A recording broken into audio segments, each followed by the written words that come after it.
पाकिस्तान ने जुमेरात को 5 one day matches की सीरीज के पहले मैच में फ़खर जमान की शानदार सेंचुरी की बदौलत कीवीज के खिलाफ 5 विकेटों से कामयाबी हासिल कर ली।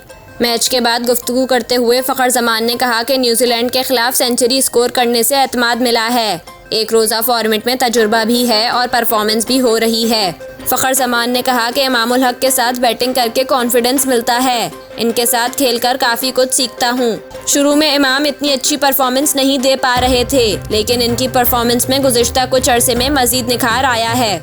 इनका कहना था कि उम्मीद करता हूँ इमामुल हक मुस्तकबिल में पाकिस्तान के लिए मज़ीद परफॉर्मेंस देते रहेंगे।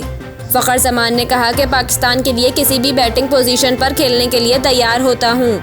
अलबत्ता जब से क्रिकेट शुरू की तब से बतौर ओपनर खेलता आ रहा हूँ। पसंदीदा पोजीशन ओपनिंग है।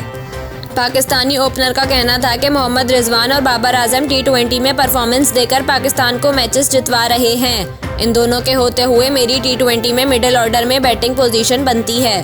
फ़खर जमान ने कहा कि नौजवान खिलाड़ियों के साथ अपना तजुर्बा शेयर करता हूँ। साइम अयूब ने अपनी फिटनेस और परफॉर्मेंस का ख्याल रखा तो पाकिस्तान के लिए लंबा खेलेंगे। इनका कहना था कि पाकिस्तान का एक रोज़ा फॉर्मेट में कॉम्बिनेशन बेहतरीन बना हुआ है। वर्ल्ड कप तक कम मैचेस होने से टीम की तैयारियों पर कोई फर्क नहीं पड़ेगा।